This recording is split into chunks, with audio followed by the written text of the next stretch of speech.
is the beginning anyway.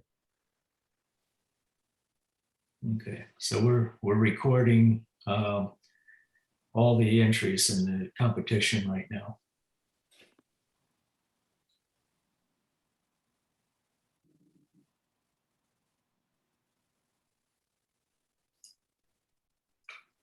Are you able to hear me? I'm testing my audio, video. We I hear can you. hear you, whoever you are. Yep, Stan, I can hear you. Oh, Yeah, I'm saying. it's Stan. Yeah. Okay, thank you.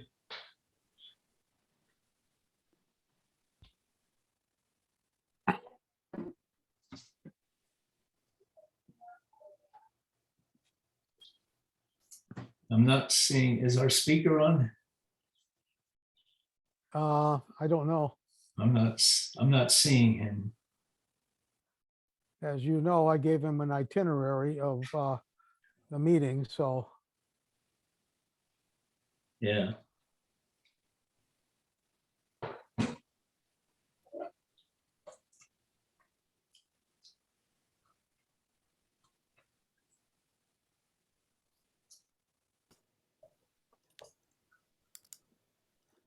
Love the white in the fountain. Oh, my goodness.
I'm just curious, Mike Davis, what is that wall behind you? Why does it keep moving?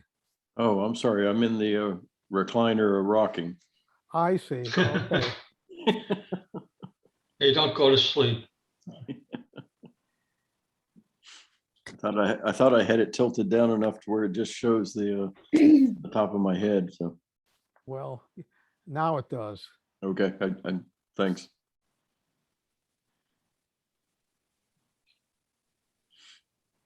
Yeah, stare at Mike long enough and you get hypnotized.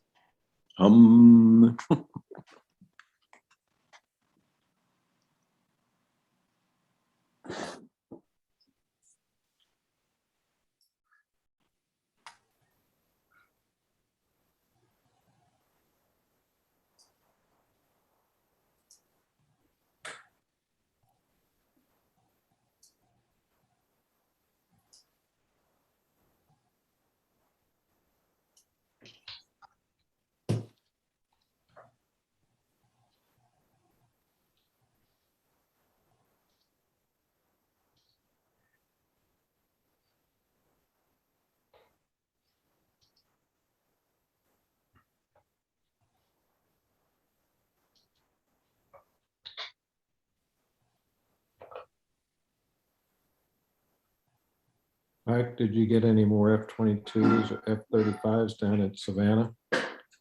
I thought about going down today because I heard them again over the house, but I might do that tomorrow. So,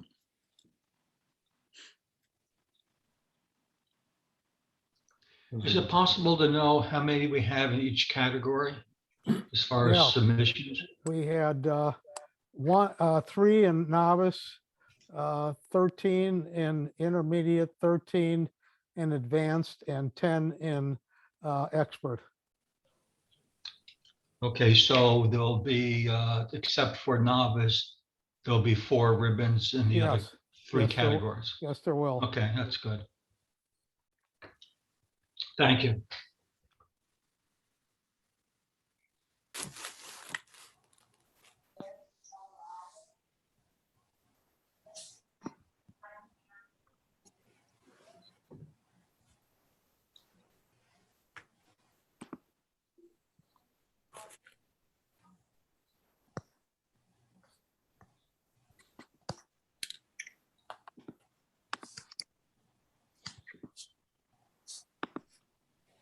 What was that? Somebody's drawing on the screen.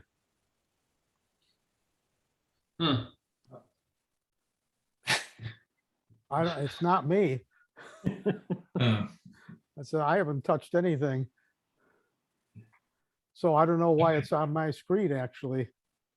You think somebody hacked in? I don't know. It's on everybody's screen. I'm Yeah. sure. Yeah, it's I wonder on, how Oh, that that's happened. weird.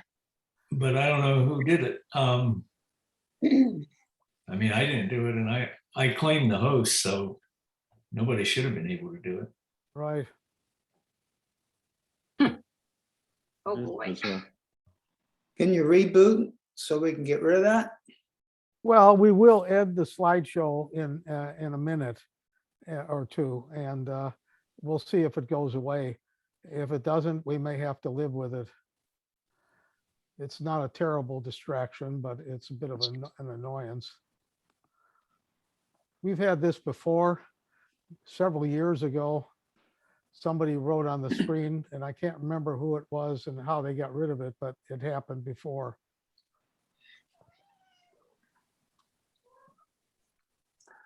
Hi, Josie. All right.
Is our guest speaker here yet?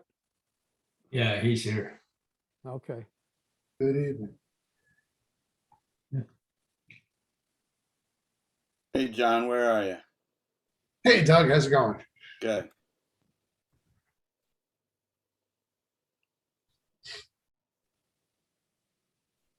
There you Oh, are. there he is.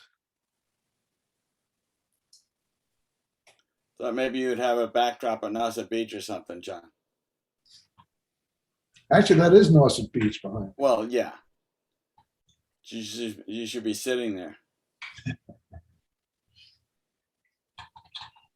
Hey, John, this is Sophia. I just want to thank you for your blog. I have followed it and have been able to see all the beautiful lighthouses, and I'm still trying to get through the whole thing, but it is unbelievable. So if anybody's going to the Cape, follow John's blog and you will not be disappointed. Good to know. You actually go follow John and take some of his classes. There you go. What Cape is this? Todd. God.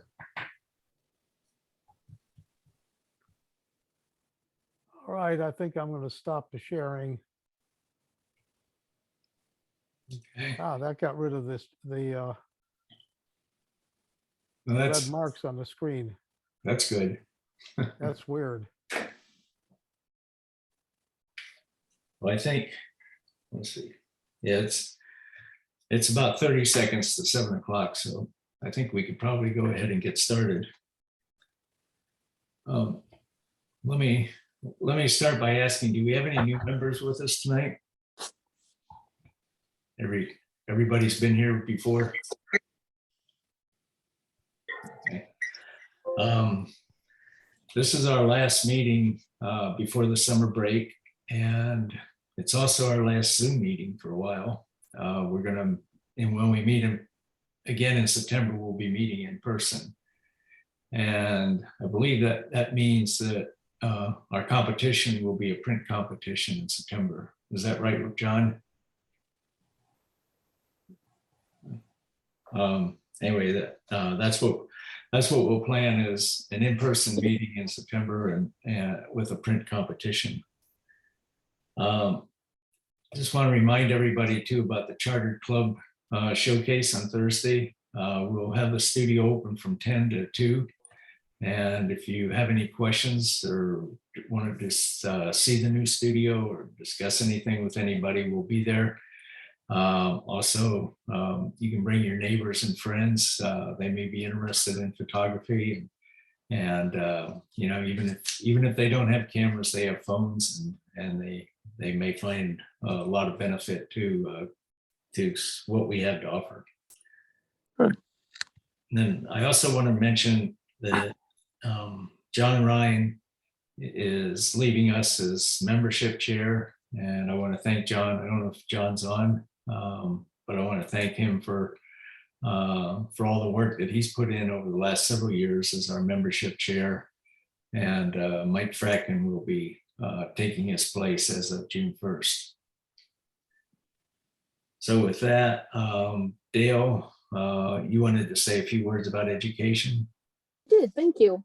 The Education Committee will be emailing a survey to the membership to discover what members want, so we can provide the best possible classes. So please, please, please complete it. Thank you. Okay. Any of the other committee chairs want to say anything, or any board members want to say anything? Make any? Okay. Just a couple things, Jim, John, about 2023 themes are now on the website. Mm-hmm. Yeah. So if they want to take a look ahead and work. And I think it looks like you have some interesting and challenging themes for us in 2023. And we appreciate all the work that your committee did to come up with those. All these guys work really hard. Okay. Anybody else want to say anything?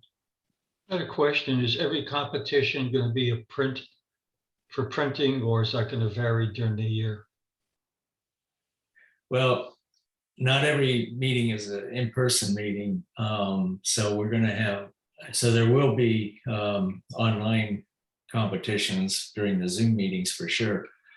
Okay. And then I think the in-person meetings, I don't know that that's been fully decided as to whether every in-person meeting would be a print competition, or we may do some digital as well. Are we going to look at to see if all of a sudden the number of submissions with print start declining versus digital? Yeah, although I noticed tonight our digital photographs are way down from what they've been too. So yeah, I think maybe it was a tougher theme for some people, perhaps. Yeah, tougher theme, and May is the kind of time when people sort of go off and do other things. So I think there tends to be a fall off.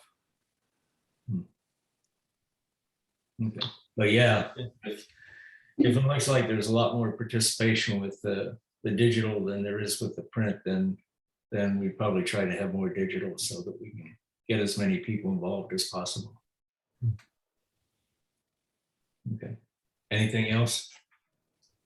Jim, I have something. I got 2 new field trips coming up that are going to be announced probably tomorrow. One's going to be the Weidler. I think we all met up there this past weekend. And then the other one will be Huguenot Park and Kinsley Plantation. That'll be a day trip.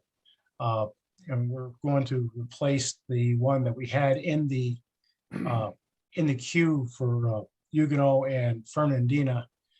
Just couldn't work out the details on that. So, and then we got some other ones coming up that they're still in the works, and we'll be getting those announced here probably in the next couple of weeks. Okay, great. Well, it's good to be having field trips again, and I think those sound like some good field trips coming up. Anything else? Okay. Yeah, I have one request of Mr. Tunney. John, do you have a window curtain? Do you have a curtain you can throw over your window? I don't, but the sun will be down shortly, so That's right. You're a lot farther east than we are. Okay. Well, I'm going to go ahead and introduce John, and Sophia asked me to introduce him tonight. So John Tunney is a photographer, has been a photographer for most of his life.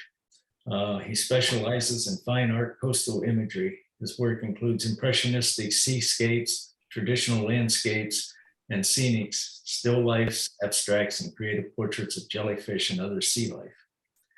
He prints his own work using archival art papers and pigment inks. The results have met with both popular and critical success. A frequent exhibitor in art shows and festivals, John's award-winning work has been featured in a solo exhibition at the Griffin Museum of Photography, Winchester, Massachusetts, and in many solo and group shows in galleries and other exhibition centers. His book, The Four Seasons of Cape Cod, was published in 2016. As a photographer, educator, he's created and taught programs for many organizations, including the Cape Cod Art Center, where he served as a board member and president and helped launch and lead its Photography Center of Cape Cod and its annual Click Photography Conference. He lives and teaches on Cape Cod. And with that, I'll turn the meeting over to John. Yeah, I would like to interject one thing there. Some of my first photo classes I ever took are with John. And so I've known John since probably 2008. And he is, even though I don't have an autographed copy of his book, it's a really good book. And and John is an excellent teacher. So if you ever get to take any seminars and you want to move up to Cape Cod for a weekend or to Maine or Iceland or wherever, John's a good teacher. thank you, Doug. Appreciate that. Well, and thank everybody. Appreciate you inviting me to speak with you tonight. So without further ado, let me get started. I'll share my screen. There we go. This thing's in.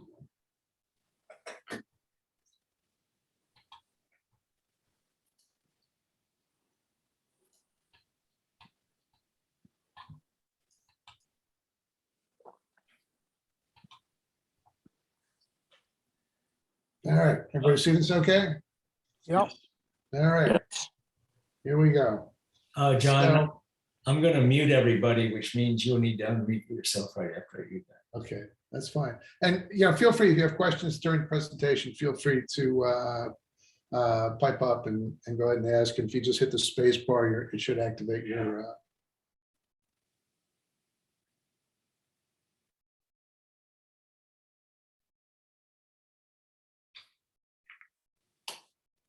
Okay. John, I think you need to unmute yourself now.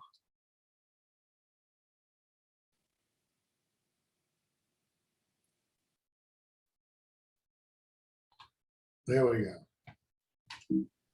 Can you hear me now? We can hear you now. All right, there we go. So Ansel Adams, right? Most famous photographer in the world. He had this great quote about, you don't take a photograph, you make it. And in a way, this slide kind of sums up the whole issue.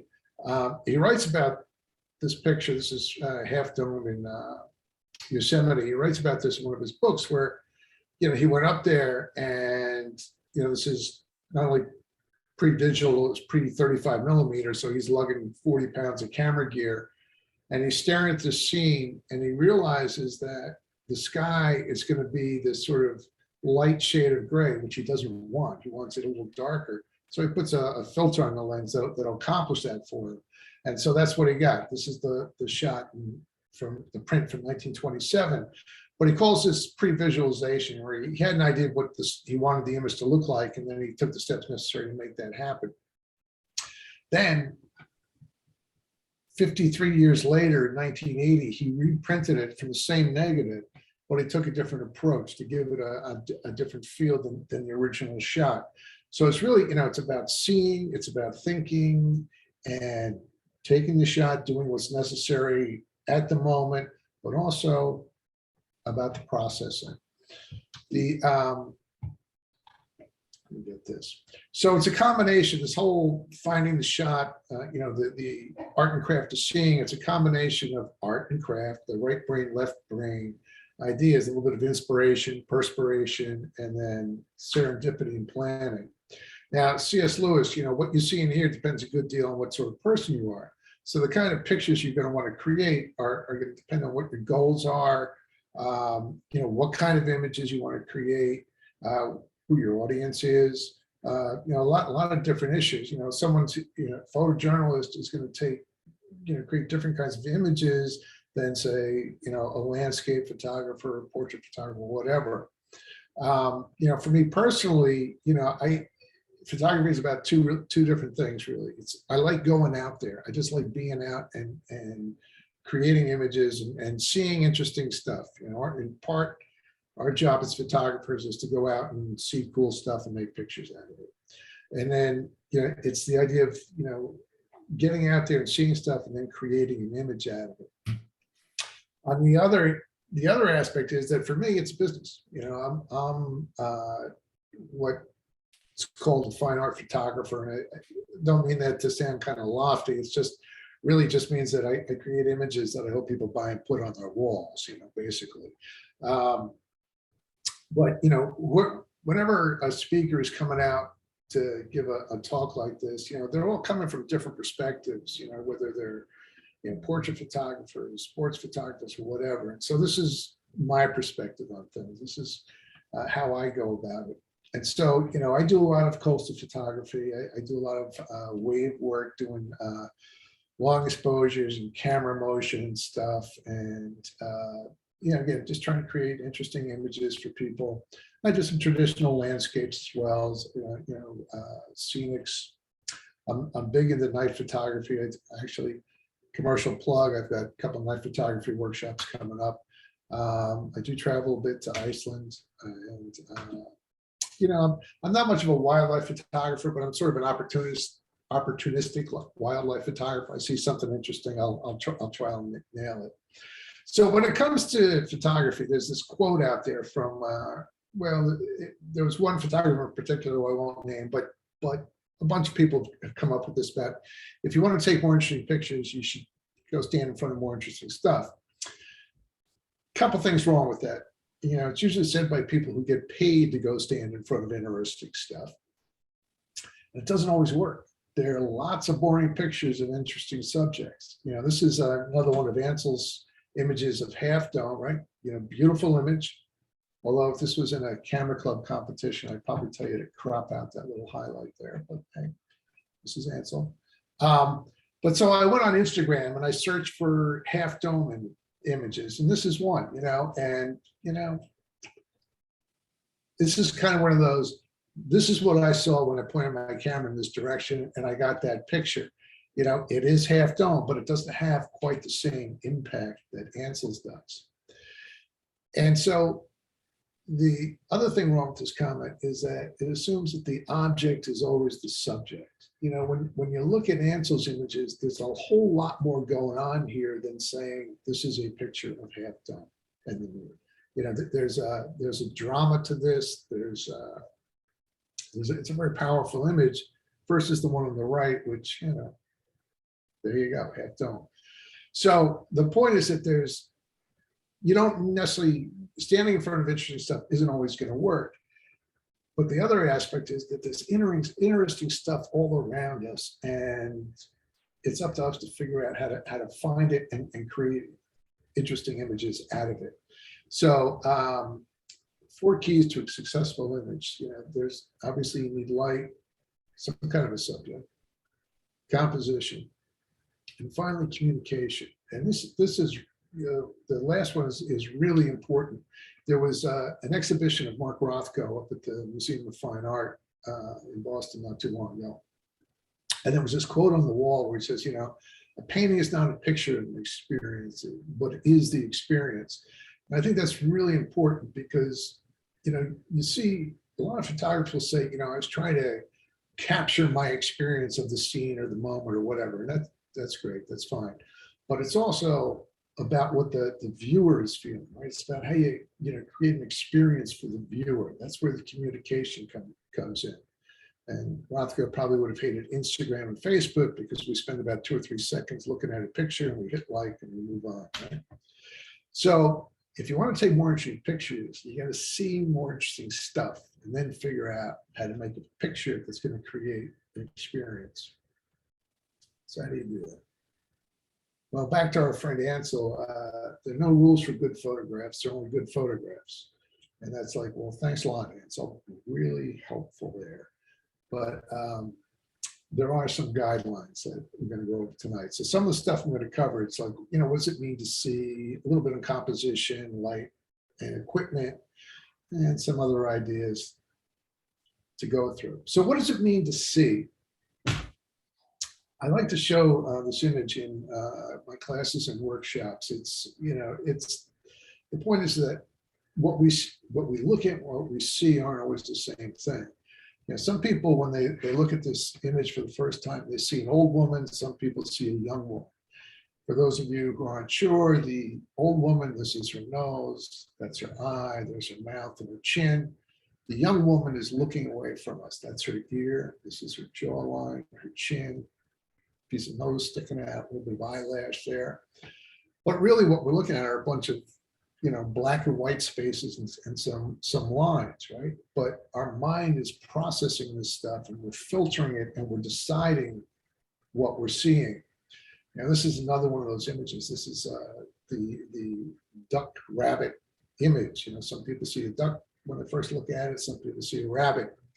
And there was a study done that they found that around Easter time, people are more likely to see a rabbit. And then in the fall, they're more likely to see a duck. But again, it's just, you know, black lines and white spaces. And then there was this thing, you may remember this from a few years ago, the dress that broke the internet. This dress was going out there and people were arguing about what color it was. Some people were seeing blue and black and others were seeing white and gold. And there's been a tremendous amount of research into this. You know, it's like, what the hell happened here? How could people have such different views? And there's a whole study of color and so forth, how we see color, and nobody really understands it all that well. But there was one guy who found that part of it is kind of subconsciously how we're looking at it. Like some people may be seeing this in shadow, and so they're intentionally compensating for it to make it appear. You know, shadows have bluish tints, so they're getting rid of the blue. Another guy did a study where he found that people, it was the people, morning people saw, I probably have this backwards. Morning people saw the blue and black, whereas night birds saw the white and gold. You know, it was just all kinds of ideas, and people are still trying to figure out exactly why this created such a fuss. Then you get a guy like Carl Warner. He's a British photographer who creates these wonderful sort of dioramas out of food stuff. You know, because what we're looking at are potatoes, bread, salmon fillets, a pea pod, some dill sprigs, right? But what we're seeing is this beautiful sunrise or sunset scene, tropical scene. So what we're looking at and what we're seeing aren't the same thing. William Eggleston, very famous photographer who's considered the father of color fine art photography. You know, and some people are going to look at this and see it's like, yeah, it's an okay picture of a tricycle. Others are going to kind of get this weird sort of semi-ominous vibe coming from this thing, which is kind of what he was known for, this imagery. Just another one, George Tice, a well-known New Jersey photographer. You know, some people are going to go, okay, it's a gas station, but other people, you know, you got this looming presence of this water tower in the background, and to me, it reminds me a little bit of like something out of War of the Worlds. You know, it's just kind of a strange feeling to this image. And then you get something like this from Harry Callahan, with this weeds in the snow, this kind of abstract kind of feel to it. And again, some people will have an emotional reaction to this. So why is this? How does this happen? What's going on? There was Kandinsky was Russian painter, is considered the first painter to come up with purely abstract, non-representational paintings. His feeling was that lines and shapes and colors and so forth have some kind of meaning, create an emotional response independent of anything in nature or anything that was manufactured. And Stieglitz, you may know, was around the same time, he came up with this idea of the equivalence, where he was doing these pictures of clouds. And they were really among the first abstract photographs to be done. And it was really revolutionary at the time.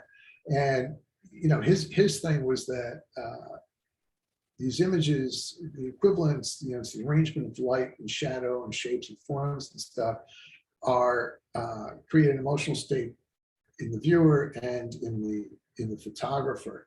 You know, the literal subject is irrelevant. It's the feeling that the image evokes that's important. And yeah, there's something to this. I mean, we look at like something like a straight horizontal line, very flat, kind of very static. Diagonal line creates a little bit more tension, a little bit sense of unbalance there.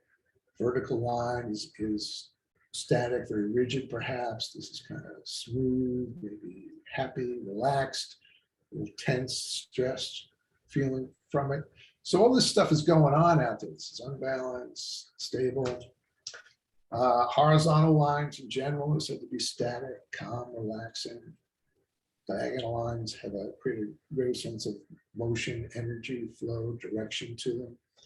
And so there's expressiveness in these things, these lines and shapes and colors and so forth that work on us and create a response to the images. There's also this idea of pareidolia, which is basically where you see things that aren't there. It's sort of like you go outside and you see a whale in the clouds or a cow or something like that. And I was trying to explain this concept during a workshop one time, and I couldn't remember the word pareidolia. I had a premature senior moment, and I was going on about how, you know, it's when you see things that aren't there, and some guy pipes up, it's a hallucination. So, well, sort of. Really, it's about imagination. And it's, you know, it's kind of odd that photography is talked about as a creative art form, but you don't hear the word imagination used very much. But it's really important to stir your imagination and also to stir the viewer's imagination with the images. So this is called a horsehead wave. It happens when the wind is blowing off the shores, the waves are coming in and they kind of curl back and they create this horseheadish kind of look to it. Of course, it's a wave, it's not a horse head, but it looks like a horse head. I do mention jellyfish. I do some images of jellyfish. I find them very expressive, very evocative when they create these shapes. And I put names on them like dancing jelly. They're Pacific sea nettles, but this one kind of reminded me kind of like a Russian dancer with the wings going there. And then many years ago, Doug, you may remember this, the guy who was running the competitions at our camera club, I mean, Peter Barrows, came up with this idea of doing pareidolia as a category for competitions. And I asked him to send me a few of the entries, and I don't have the photographer's name, so I wish I did, but this was the winning entry. Right? The idea was to come up with, you remember that, Doug? So the idea was to come up with faces in inanimate objects. And so this was the winning stuff. These are just a couple of the, I thought, the more fun images that people came up with. So different You ideas. have the one of the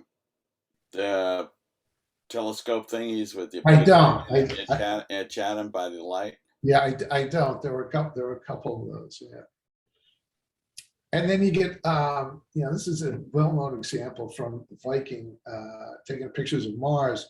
People saw this, they go, oh my God, there's a face up there. There's life on Mars. Oh.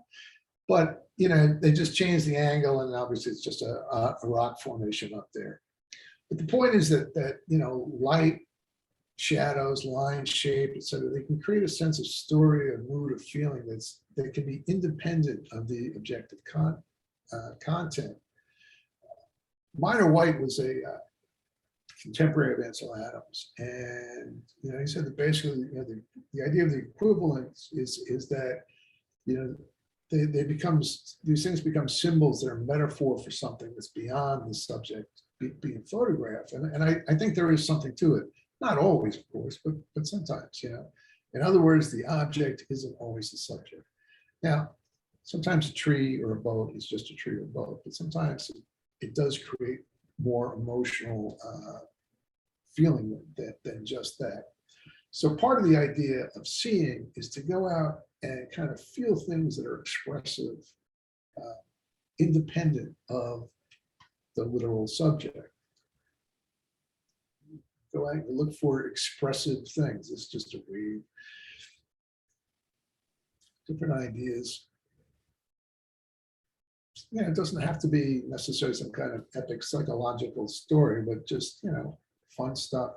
I don't know who these people are, but I just love this little kid in the blue hat going out on his own exploring. Meanwhile, Dad's hovering in the background there. So there's a story, there's a feeling here. Similar idea here with this gosling cowering behind mom's feathers there. So the way I see it is that looking is the action and seeing is the emotional or artistic response to that. So it's sensing that seeing is about sensing the potential of things to be expressive, to communicate something as an image. Now, I don't get too hung up on what's being communicated. I kind of just let things be and let the viewer figure it out. Our friend Bob Dylan, I only know what I told you. You have to go figure it out after that. So I kind of go with that feeling. The other aspect of seeing is really knowing what you're looking at and what the camera is seeing. This was a photographer on a workshop a while back who, we do image reviews after photo shoots. And this guy submitted this picture and I said, okay, all right. What was it? What were you doing? What was your objective here? He goes, well, I really liked the reflection down here. And all well and good. It's kind of an interesting reflection. I like the S-curve and so forth, but it's got all this other stuff in the picture too. And so, you want to make sure that you understand that you're seeing what's really in front of you, not just what you're responding to, and understanding how the camera is going to capture this. It's kind of like I do an intro class, and sometimes you get someone will bring in a picture of the backyard and there's a rose in it. Well, what is this? It's a picture of a rose. Well, no, it's a picture of your backyard that happens to have a rose in it. Right? Okay, so Gary Winogrand is a well-known street photographer. There was a documentary about him on Netflix. I don't know if it's still there, but if it is, it's worth checking out. But he has this great quote about photography is not about the thing photographed. It's about how that thing looks photographed. That's, it's a really important distinction because, we're not taking pictures of things, we're creating images, right? And so one of the ways I like to approach this is that, you want to think about it as, particularly landscapes, for example, you're not photographing a scene or taking or shooting a picture. You're using elements in the scene to compose an expressive image. And so this really comes down to composition. And sometimes may remember the movie The Sixth Sense a while ago with the kid who sees dead people. But it's not that I don't see dead people, but I do see compositions wherever I go. And so one way to approach this is that everything becomes design element, the lines, the shapes, the points, the lights, the shadows, for us to arrange into expressive images. And so sometimes, that requires a little bit of shift in how you see things, how you look at things. This quote from Monet about, to see, you got to forget the name of the thing you're looking at. And that really helps because, as I said earlier, you're creating an image, you're not photographing the thing. So, Edward Weston, another Ansel Adams contemporary, he did this series of peppers and then the nautilus shells and so forth. And the nautilus shell, I mean, people had the vapors when this thing came out. They were seeing things that maybe they shouldn't have been seeing in this picture. And he also did a series of nudes. But if you look at these three pictures and you kind of step back from the fact that it's a nautilus shell, a pepper, and a naked woman, right? They're basically all the same shot. Right? It's all about the way the light and the shapes and the lines are working to create an image, an interesting image, an expressive image. Which brings us to the whole idea about composition and its design. And so I'm just going to kind of go over these real quick. If you were to Google elements of design, you'll come up with a whole bunch of different ideas. This is my list, and I change it every so often, but it's kind of like the core elements, focal point. Where does the eye land? What you want something to act as a visual anchor. And I just want to emphasize though that these are all guidelines, there are no rules, there are principles to apply, but there are always exceptions. But in general, you want to have a focal point. You want to give the eye something to land on, something to hold the picture together, to tell you, to create a sense of, well, as I said, an anchor point here. So here's an example. This is a lighthouse. This is some cape up in Provincetown. So there, you get the lighthouse. You take the lighthouse out, it's still a pretty picture and it's colors and so forth. But it really helps to have the lighthouse in there. One of the things that you see a lot in landscape photography is kind of the background without a subject. There's no focal point to tie the image together. The sun makes a great focal point. The moon makes a nice focal point. Anything that really kind of helps grab the eye and hold you in there. Faces are great focal points. There are all kinds of studies out there that our eyes always go to the face, to the eyes of another person. So you want to see the eyes first. In this example, right? So we got a face of a surfer here, right? And then I was doing the burst mode on this, so I took a bunch of pictures, right? So I got this shot, and then he turned a little bit, and the face is a whole lot more interesting than the butt here, right? And the same thing with birds, right? You want to see the face of the bird, much more interesting than bird butts flying away or duck butts swimming away. And if you got the face, you want to have the eye, because we're going to zero right in on that eye. And even if you're trying to do this kind of more abstract stuff, having some sort of a focal point for the eye to land on is important.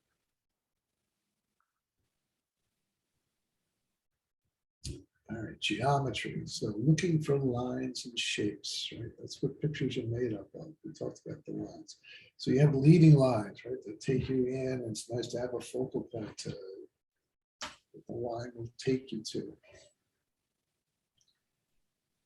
It doesn't always have to be an explicit line. They create a sense of pattern, rhythm, and flow. It's not necessarily about birds on a stick, so to speak, but it's the energy and the flow that's created by the rhythm of the pylons of the water there. And then shapes, this triangular shape, this pyramid shape is a classic shape in composition. And something like this, right? I saw the lighthouse, I saw the boat, and I thought the clouds would make a cool composition, like the texture of the clouds.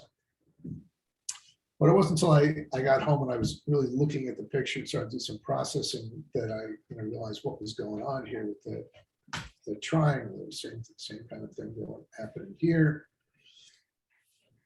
Here. Circle's another one. Then you give me the idea of balance. I'm sure you all know about the rule of thirds. I'm not going to belabor the point here, but it works. So use it. And there are always going to be exceptions. Sometimes centering works.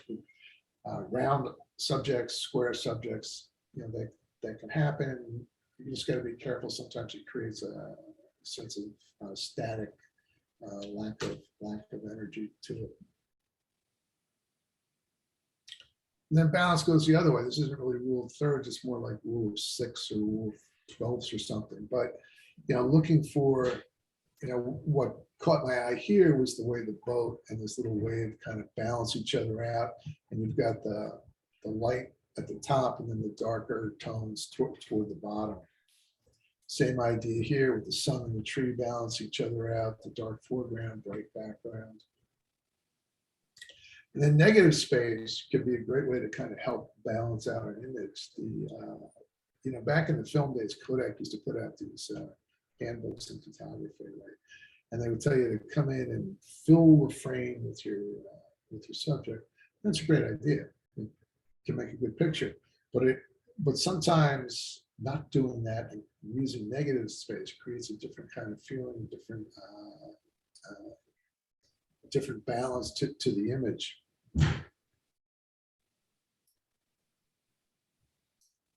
Here all the empty space with the sky, it really creates a sense of isolation and emptiness, and it works really well with some of these more abstract type images.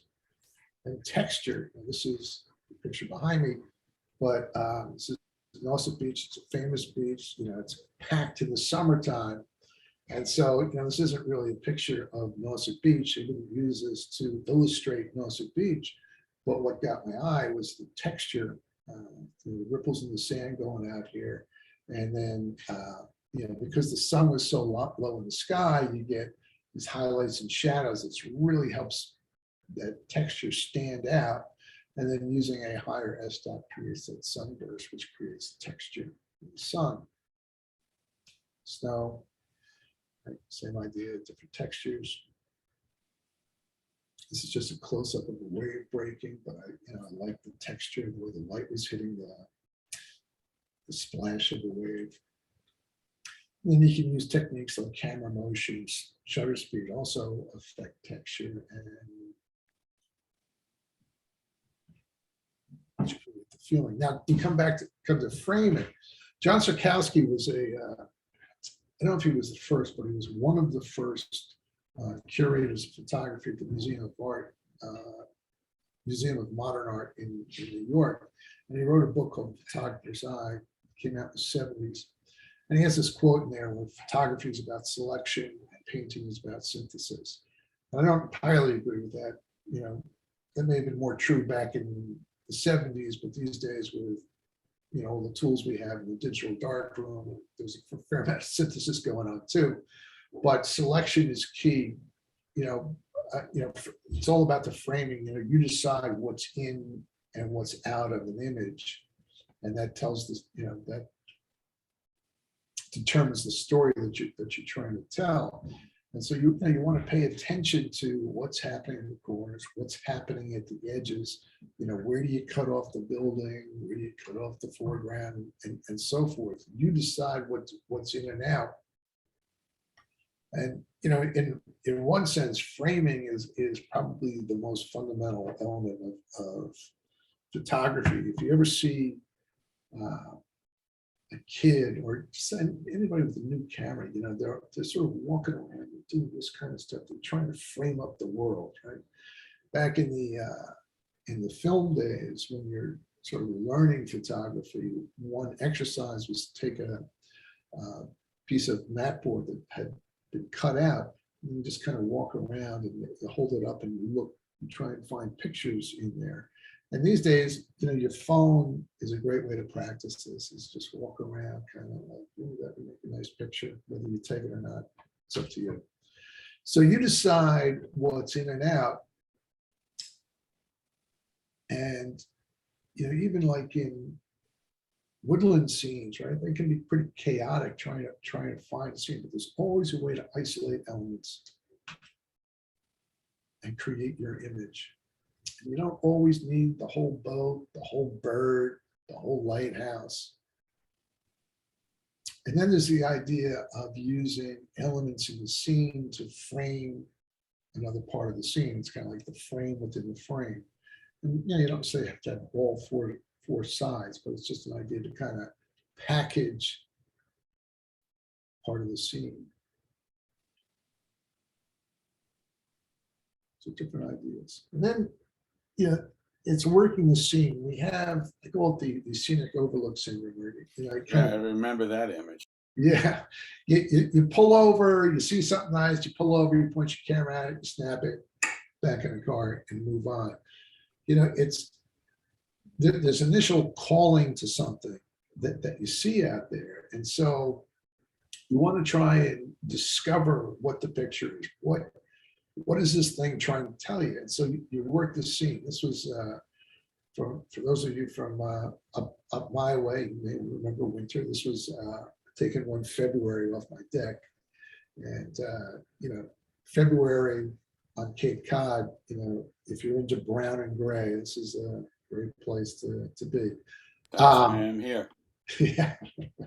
So, if somebody said, go take a picture of Buddha on the deck, well, there you go. But there's it's not a great image. It's very busy, very cluttered. You got the railing, melted snow, trees, bird feeder hanging off the side there. So one thing you do is you just kind of fill the viewfinder, right? Fill the screen with your subject. That helps narrow things down. Change your perspective. We tend to shoot everything from eye level, so get down a little bit lower, shoot up into the scene, shoot from the left, shoot from the right, up above, whatever. Play around with it. Rule of thirds: take your subject off center, right? Vertical. We tend to shoot most things horizontally, but as a general sense, a vertical subject should get a vertical treatment.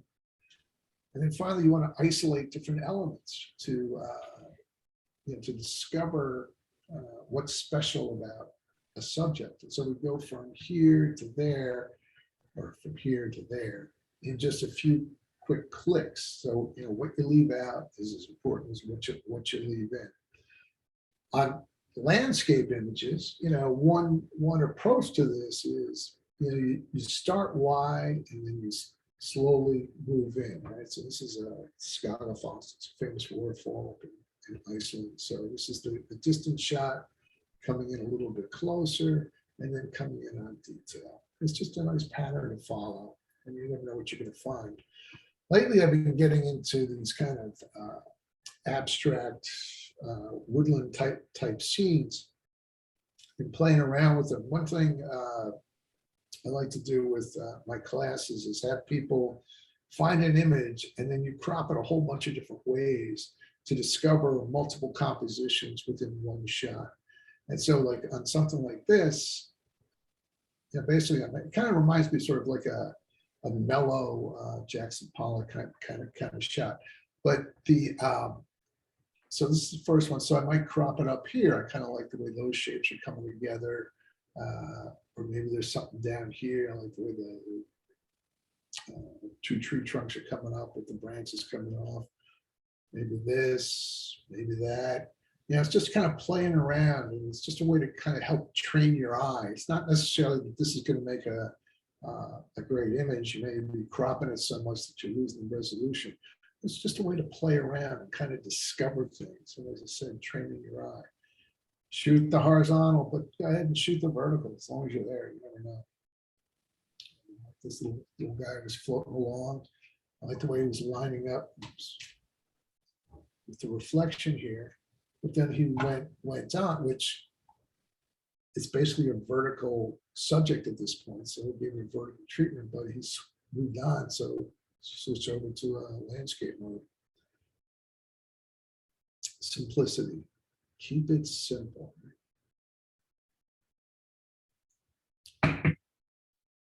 You want to let the viewer know what they're supposed to look at. What is the story that's going on? Make it easy to understand.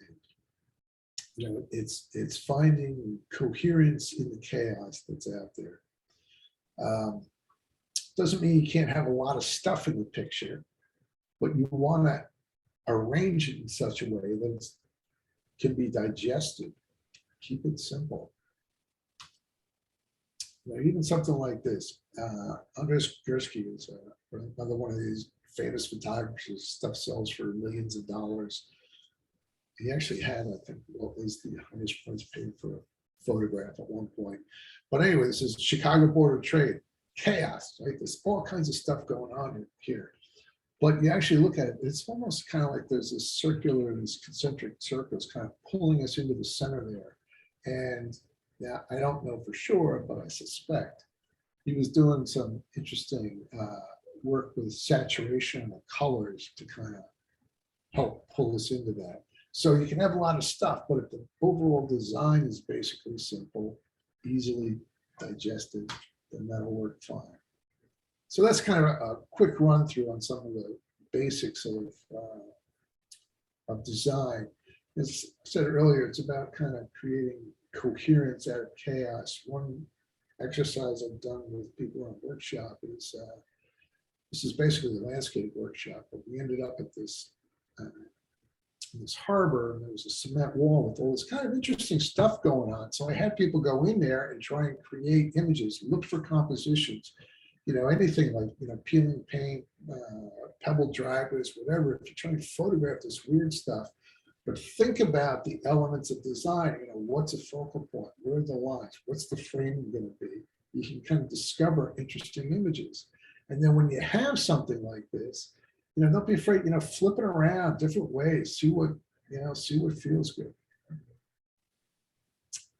But before we leave this section on design, just, you know, Ansel also said that, you know, most of his images, they're found, that the composition is discovered, that too much focus on the, pardon the pun, on conventional composition, matters of conventional composition kind of takes the edge off. And I think that's true. But the thing is, he understood matters of conventional composition, so he had internalized those, so he didn't really need to think about them. So it kind of depends on where you are on your journey through photography.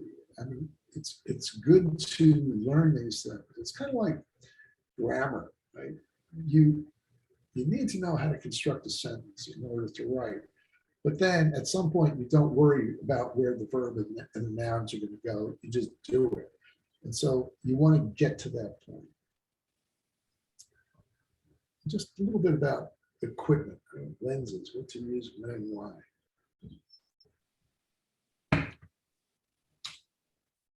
You know, part of seeing is knowing how your camera sees and records things, particularly the lenses. There's, you know, different focal lengths create different effects.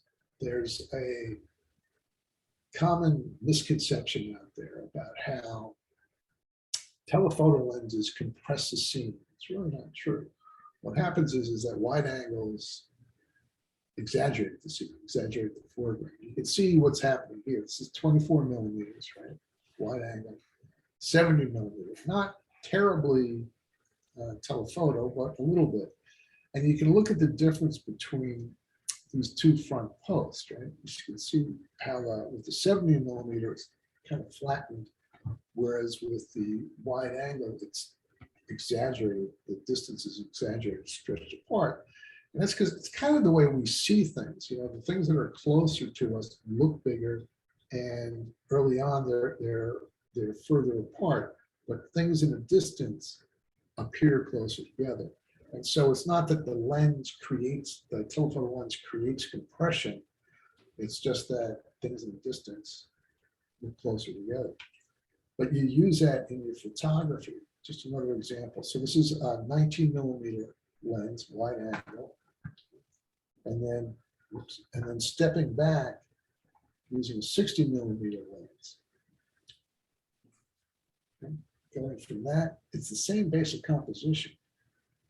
But notice how much larger and closer together the trees and the castle in the background.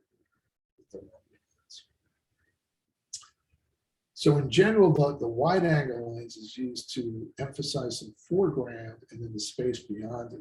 It exaggerates the foreground, making it appear much bigger, and then you let the world kind of spill out into the distance. A couple different examples, right? But these big, this is with a phone, but yeah, just big leaves and then the scene behind it. And then you want to be aware of wide angle distortion. You know, the wide angle lens makes whatever's closest to it appear really big. So you look at the nose on this horse and you compare it to the size of his legs down there.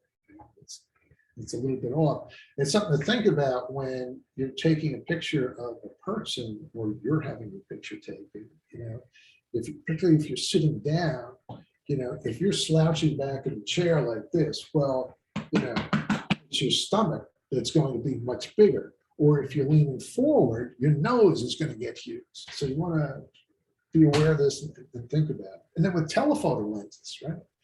You use them for when you can't get close enough. This is the mouth of a humpback whale.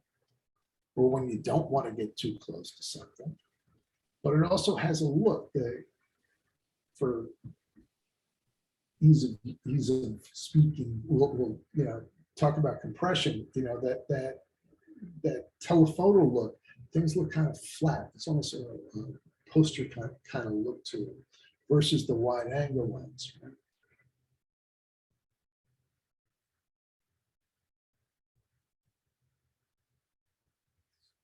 Just a way to bring things together. So, you know, like these two guys were nowhere near that wave, but because I was shooting with a 400 millimeter lens from far away, they appear much closer. So then it's, you know, it's important to kind of experiment. You know, it's experimenting with time and space. And what I mean by that is shutter speed, the length of your exposure, and then working with depth of field. So you know, sometimes you want to freeze the action, and sometimes you want to blur it out. And it all depends on what kind of effect you want to create, what kind of image you want to make. Working with water, this is a 15-second exposure versus a 1/160th second exposure, 10th, 30 seconds. So it's, you know, all these different feelings that you can get by playing around with different exposures. Now, most of the time you're going to need a neutral density filter to accomplish this look. And all the neutral density filter does is reduce the amount of light that's coming through the lens. And now you don't always need the filter, you know, it depends on how much light there is. You know, in this case, you know, 30-second exposure, captured the clouds. I like the way the stars in the background kind of gives it almost a 3D effect. So it kind of depends on the amount of light that you have, the speed of the moving object, and the desired effect. So you want to experiment with this stuff. And you don't always need super slow exposures. This is 1/400th of a second, but the water was just falling down so fast that even at that shutter speed, it was enough to kind of create a softer texture in the water. And then you can play around with wildlife, whatever. So this is 50th of a second, 15 seconds, 25 seconds, just different, you know, created this kind of watercolory kind of look to it. This is just, this is like a 10th of a second. And then I've been experimenting with a little bit of motion and longer shutter speeds, getting people in there. And then you go the other way, where you want to freeze the action. So you use super fast shutter speeds, 1/3200th of a second, right?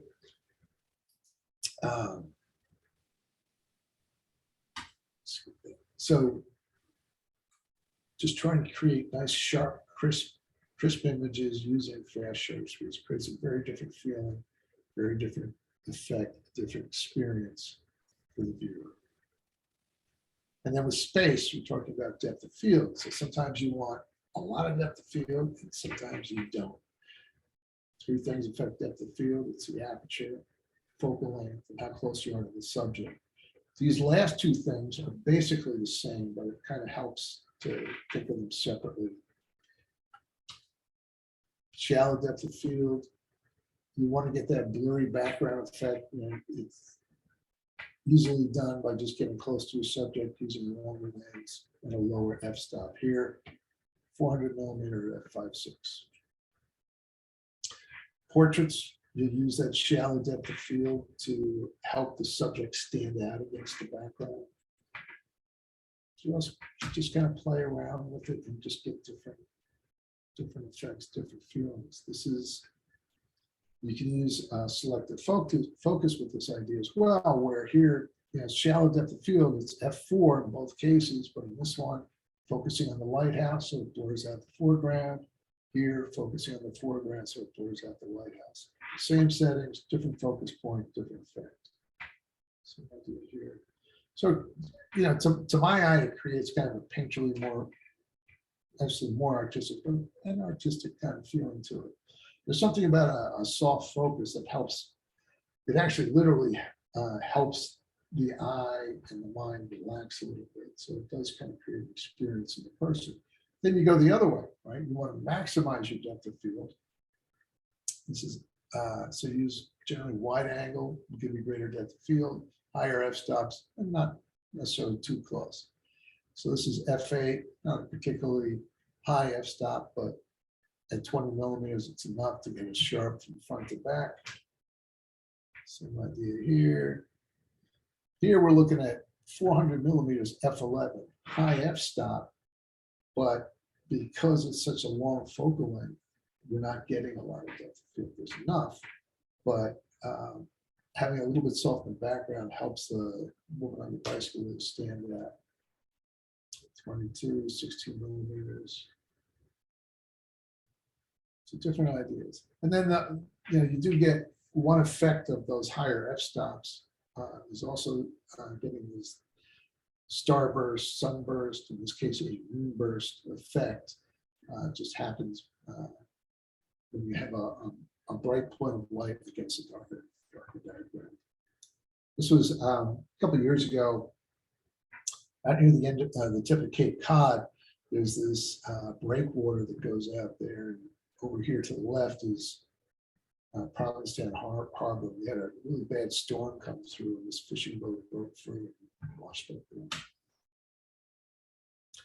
Now, depth of field can be a little bit tricky. So, you know, sometimes, particularly in landscape photography, you often want to maximize your depth of field. And the way to do that is there's a thing called hyperfocal distance, which is the point at which you focus to get your maximum depth of field.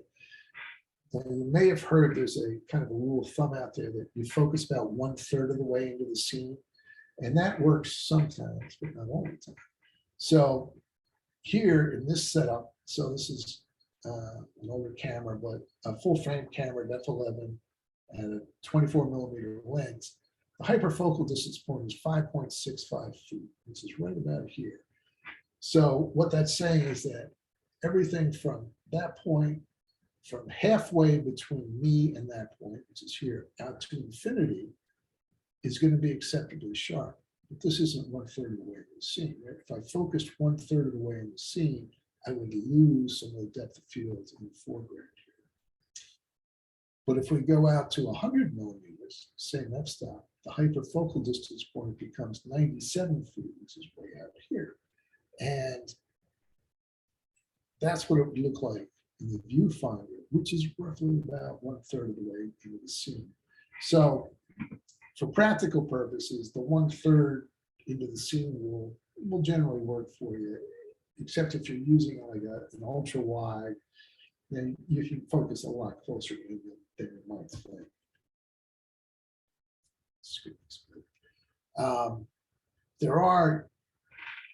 There's a great app called PhotoPills, which I'll talk about a little bit later as well. But one of the little modules in there is it calculates the hyperfocal distance point for you. You just plug in your camera, focal length of your lens, your f-stop. You can also put in the distance of the subject, but it's not necessary.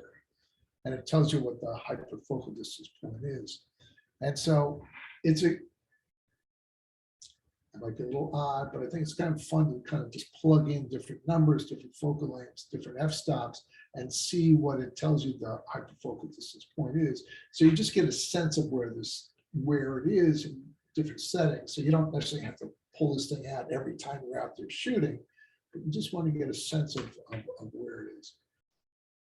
In practical terms, what do you do when you're out there? If I want that tree branch sharp, I'm going to focus on it. I probably won't focus on the horizon, but I might try the 1/3 thing and use the hyperfocal distance. But most likely, I'll do all of the above. I'll focus here, I'll focus there, maybe out here, and then just compare when I get in there. I may also experiment with the f-stop. And then there's a thing called focus stacking, which some of you may know about. But the idea is that you focus at different points, boom, boom, boom, boom. And then in Photoshop, you can blend those together to get this sort of hyper depth of field. I don't particularly use it much in landscape photography. It can be very helpful in doing close-up and macro photography. So experiment with time and space. You want to get an idea of how these things are going to look. What would the scene look like? What will the composition look like using shallow depth of field? What will it look like with deeper depth of field? Try both when you're out there and experiment. Same thing with the shutter speed. Do you want it fast? Do you want it slow? Do you want, if there's something moving, do you want it sharp and frozen, or do you want it to appear soft and blurry? The lens choice, wide or long, so forth. Light, it's all about the light. And a photograph literally means light writing and light and shadow, right? Because it's without shadow, you really can't tell the light and so forth. Jimmy Page, and there's Led Zeppelin fans out there, he had this great quote about when he was talking about Zeppelin's music, about, it's the dynamics of light and shade, whisper to thunder, it invites you in, it's intoxicating. And I think it's the same way with photography, with images. It's that play between light and shade. And it's true in basically any kind of art form. In music, you have the dark, stormy bits, and then you've got the bright, sunny, happy bits.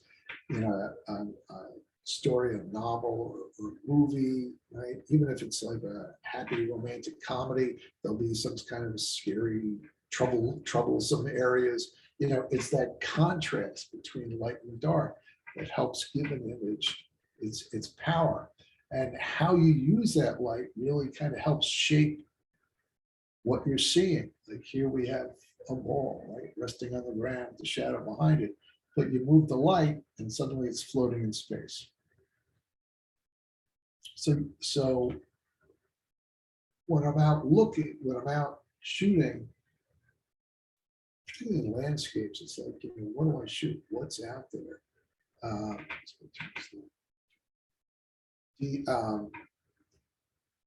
I look for light. I look for interesting light that's out there. This was, the sun was going down. The light was coming over the dune and just lit up this little tuft of grass there. I think that was kind of an interesting shot. This is up in Maine. It's nothing spectacular. It's not going to win any awards or anything. But I just happened to like the way the light was coming through, that illuminating the back of those leaves, gave them a nice glow. One morning I came out, my dining room table, the sun was shining through the window, created these interesting shadows and shapes on the table. Just walking around Charleston one day, and just different, playing around with light. And so when you're looking at the light, you want to think about the direction, where's it coming from? What kind of shadows is it creating? The quantity, the color, the texture, all these things. This is here on the Cape one day. I was driving up to this area, it's called Fort Hill, I see this hawk sitting on the fence. And I'm like, oh, cool. So I pull over, I put my big lens on, I jump out of the car, I'm taking my pictures. I'm like, yeah, I got a hawk. And then the hawk couldn't care less that I was there. So then my brain starts to kind of kick in a little bit. And, where's the light coming from here? It's coming from over his left shoulder. So it's basically a backlit scene. So I have my picture. So things are good. So I decided, well, let me see what happens. I climb over this fence and I head this way to shoot back. Very different picture, very different feeling. So the direction of light creates a huge impact on the image. These are both basically straight out of the camera. And so you want to, one exercise is to go out and find something and then just photograph it from different angles just to see how the direction of the light affects the way the image looks. You can see here, so this is front lighting, 45-degree angle, 90-degree angle. It gets a little more drama, a little more emotion as the light changes. Backlighting, it's great for silhouettes. Non-directional lighting, it's a nice soft watercolor effect. Directional light, you get these strong shadows and highlights coming through. Then the color of light kind of ties back to that whole internet dress thing. But this is midday, later in the day. The time of day affects light. The golden hour, and I know you guys know about the blue hour. Right? Nighttime has its own kind of light. We lose our ability to see color as the light fades, but the camera doesn't. That's why night photography can be so interesting. There's so many vibrant, interesting colors at night. Even in the middle of the day, you can get interesting pictures. You're probably not going to get like the great dramatic kind of images, but this is fine. Or with the shadows. I mean, the shadows basically almost right under the sky. I thought that was kind of interesting. So it's looking for the light, direction of light and the light and the shadows. Warm light, moonlight.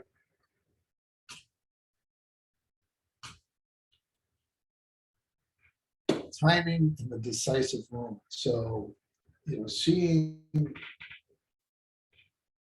that moment, the Henry Cartier-Bresson is considered the father of street photography, and he coined the term decisive moment.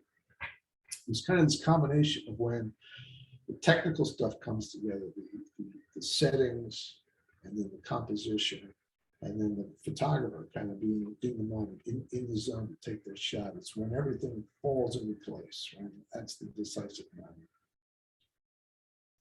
And so it's really kind of about timing and composition of what Cartier-Bresson called geometry of an image.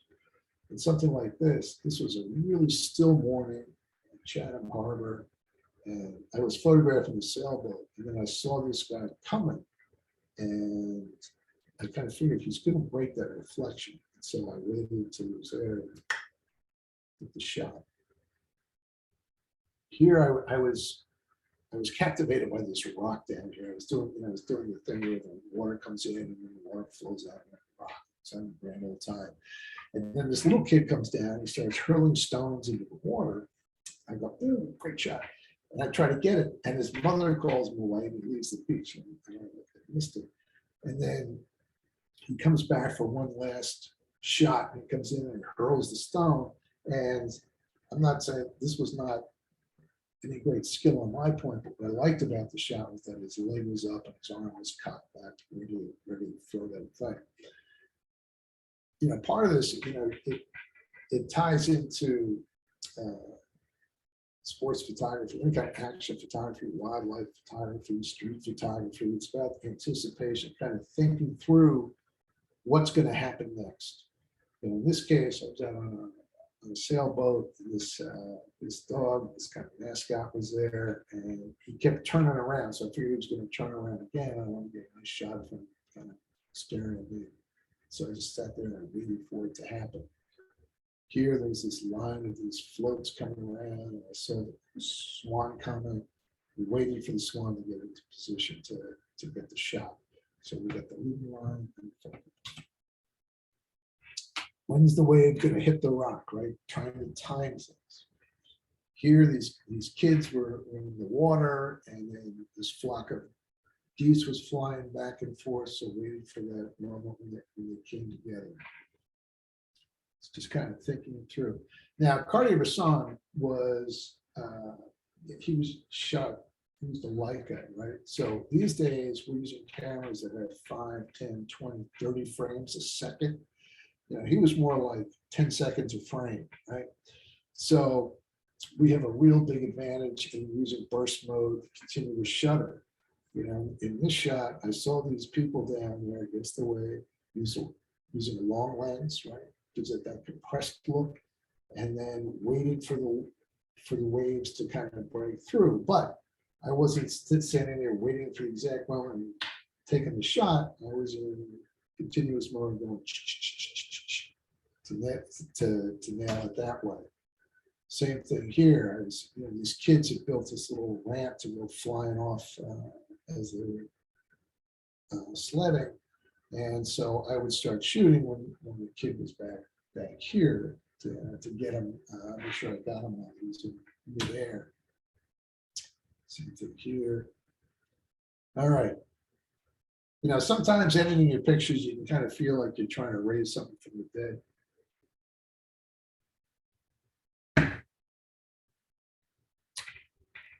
When there's so many options out there now with editing. You know, I started out, I was Photoshop, and then eventually migrated over to mostly Lightroom. But what I really recommend is that people really think about the fundamentals of editing, which is about dodge and burn. Right? It's about selective brightening and darkening different elements of the picture. You look what Ansel Adams did here. Right? This is what came out of the camera. And then in the dark room, he went in and he increased the contrast in the sky and the mountains here. He darkened the foothills, and then he darkened the foreground, except for this little spotlight of sunlight coming down. It's a horse down there, a spot on the horse. It creates a much more compelling, inviting image. Same thing with, this is Moonrise at Hernandez. And he's driving along, he sees the scene, he gets out, he sets up the shot. It's not a great reproduction, but these are crosses and tombstones. It's a cemetery, and then the sun is coming down. You've got the white on grass here, the mountains, and these great clouds coming by. But if you look at, I couldn't find this is the only version of the straight out of the camera shot that I could find. And so you can see, this is what it looked like straight out of the camera. And this was after his processing, his editing in the darkroom. And you know, he says that, you know, this is what he saw when this is the scene he saw, and he knew he could get that, right? He was visualizing what he could get out of the image. This is where imagination comes in. This is, you may remember the whole OJ thing, right? Well, this was kind of interesting. This is the two covers of Time magazine at the time, Time and Newsweek at the time. They're both from the same mugshot. And you look what Time magazine did, right? They kind of really went to town on OJ, but it really changes the feel of it. You know, back in the old days, what would happen is the photographer would often turn the image over to a developer, to a printer, and they would print it out and then make notes on what to darken and how much, what to lighten and how much, and so forth.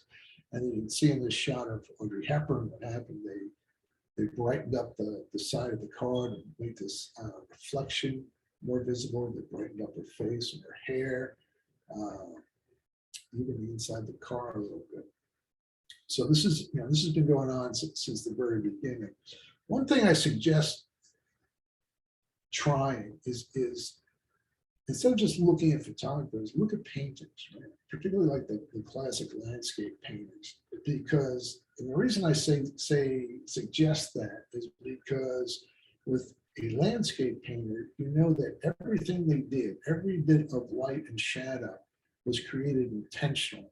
Whereas with, you go on Instagram or whatever, and you're looking at all these photographers, you don't know what they, maybe they just hit auto and there's your picture, right? So it's something like this. Constable was a famous British landscape painter. The light's coming from over here. You can tell because of the shadow here. But he wants to draw our eye to the wagon and this guy in the wagon. So the wagon's pretty bright, and so is the back of his shirt. Thomas Cole, Hudson River School painter, sunrise in the Catskill Mountains. Right? Sunrise, sun's coming up over the mountains, but he wanted to draw attention to this bit here. So kind of still light. So he brightened that up. And then the mist, right? This is a nice leading line that takes us through the valley. And so if you brighten that up in order to kind of lead us through the scene, watch a Bob Ross video.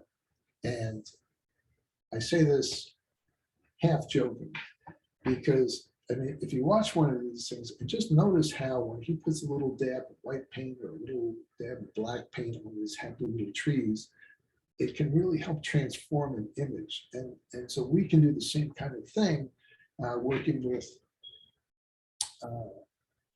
our software, whatever it is. In general, you're going to brighten your shadows, and darken highlights to recover detail. Things to brighten. It's usually your subject. You want to brighten your subject so it stands out. Leading lines because it helps grab the viewer and pull you through the picture. And then to darken, to burn is edges and corners are a good thing. Anything you want to de-emphasize, textures. So like this was in Savannah, famous park there. And so I took this is late morning, it's not particularly interesting light, nothing going on. And so I had to work on it. I kind of really darkened the background and created this highlight in there, gives it more of a bacchanalian kind of feel to it. You don't always have to go to town, sometimes just a little adjustment will do a lot. But on something like this, I would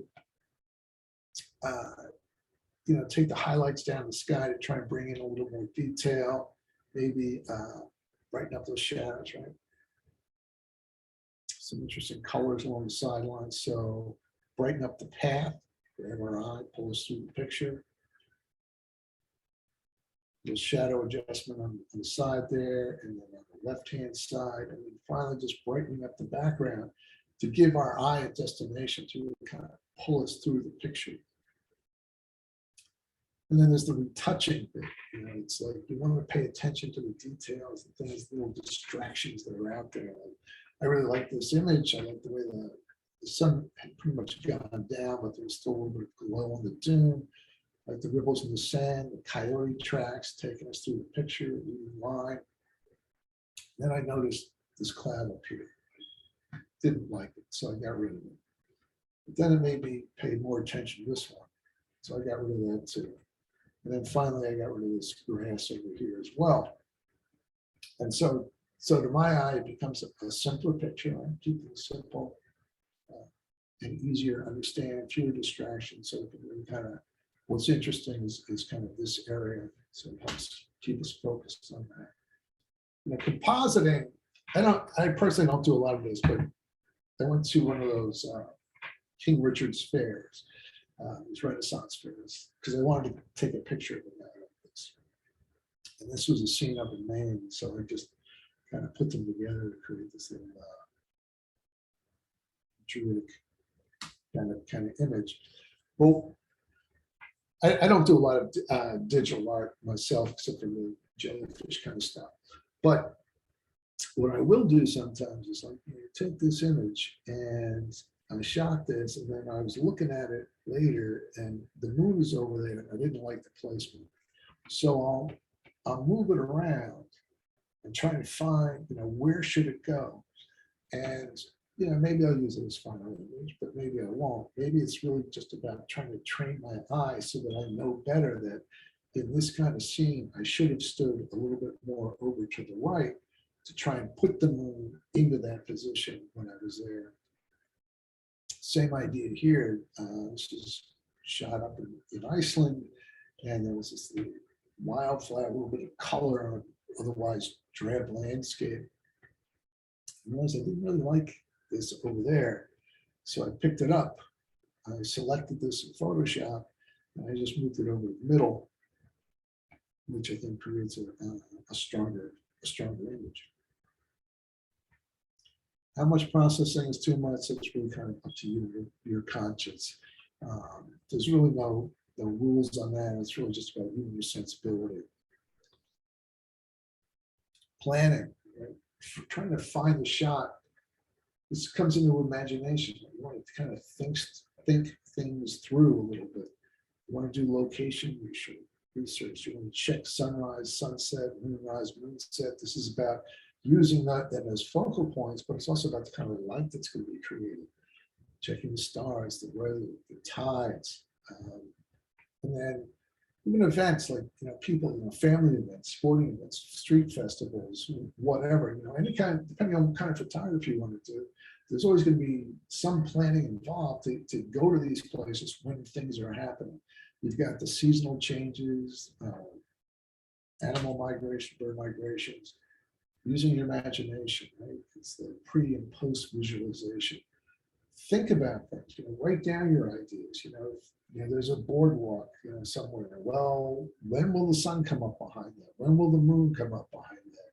You know, make a list of ideas of subjects you want to create, you know, images you want to create. Some of the apps that I like to use, these different weather apps, for tides and waves, is a really great app called Magic Seaweed, which tells you it's not only the tides, but like how big the waves are going to be and so forth. And then photo pills. So I'll talk about photo pills in a second. There's this is called Weather and Radar. What I like, there are a whole bunch of different radar apps out there, but what I like about this one is that it does a projection. Most of the apps out there only do like a couple of hours in the future, maybe, or maybe the day. And this really kind of takes you out several days, which is nice. Now it can change, but for planning purposes, it could be helpful. This is Magic Seaweed. What it does is it tells you how big the waves are going to be when they hit the beach, how big they are out in the ocean, and how far apart they are, how fast the wind is, and so forth. So it's used by surfers. So, and then they give you stars. Oops. Like 1 star is, it's okay, you know, 5 stars is great. But you figure if it's a good day for surface, it's a good day to go take pictures of surface, but it's also a good day to go take pictures of waves. Photo pills is kind of the Swiss Army knife of photography planning apps. It's a little bit like Photoshop in that it's kind of deep and it's a little daunting at first, but once you get the hang of it, it's incredibly useful. So it tells you sunrise, sunset, moonrise, moonset, Milky Way rise, Milky Way set, meteor showers, all kinds of cool stuff. Like here, this yellowish line is the direction of sunrise, the orange line is sunset, light blue is moonrise, dark blue is moonset. And then you can play around with it and see where things are going to be at different times. It's really an incredibly useful tool. Look at it, you can find out when moonrise is going to be, moonrise or sunrise, moonrise, moonset or sunset. Here, Milky Way is going to come up at 10:21. So it's really useful for planning. So like here, this is out at Martha's Vineyard, this monolith out on the beach, and I was here and I thought, oh, gee, what about the Milky Way? So I used photo pills to figure out that the Milky Way was going to come up behind it out there and get the shot. I used photo pills to figure out when the moon was going to set behind this lighthouse. Okay, comet view, find the comet. Now planning though, you know, there was a quote I saw from Eisenhower about plans are useless, planning is essential. Kind of go with that. So this is up in Iceland where Iceland is just right below the Arctic Circle. So during the summertime, which is Milky Way season, you get the midnight sun. So it doesn't really get dark at night. And so you don't really get the Milky Way. There's a small window in the fall. This was in September, where you can actually capture some Milky Way shots in Iceland. And these are some famous sea stacks. And I wanted to get the Milky Way. It's going to be dark. It's going to be clear. Go out there, get ready. Just as things lined up, these clouds moved in. And I like the image anyway. It's like lemonade at 11s. And happy accidents are good. There's a beach up there. It's called the Diamond Beach, where huge chunks of ice from this glacier wash up on this beach. And I was trying to do one of these long exposure things. I want to soften the water rushing around this chunk of ice. And I didn't realize that the ice was moving. But still, I kind of like the effect because it looks like kind of brush strokes to me. So a few final thoughts on all this. Props. It's fun to use props. Bring things along. I found this beach shack that was made out of driftwood one time, and I saw these little shells and stones lined up on this table, and I was taking pictures, and I thought, what this needs is a horseshoe crab. So I happened to have one at home, so I went home and I got it, and I put it on the wall, created my shot. Here, it's okay to rearrange things. I was taking this shot, this ice was over here someplace, and I liked the stones. I liked seeing the stones under the water, the reflection, the iceberg in the background, but I needed a stronger foreground. So I walked over and I grabbed this chunk of ice and I plopped it down right there. And I got my shot. Now I was with somebody who said, well, that won't count as a nature shot because it was arranged and you can't do that in nature competitions. Well, okay, I won't put it into a nature competition.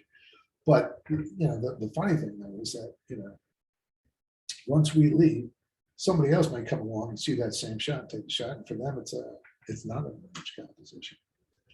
Go back to the scene, different time of day, different season, different pictures. Vary your perspective. You get down low, high, left, right, whatever. This one I was standing in the water and I was actually holding my camera down to kind of shoot up into the wave as it was breaking to get the light through. This is standing on a cliff, 20-second exposure, shooting down on the ocean. Experiment with the close-ups and the abstractions. Think about trying to discover compositions of these things. Be prepared. I always go out, I bring an ultra wide 17-28, a standard zoom 24-105, and then I usually bring a 100 to 400 with me. That's got me covered more or less.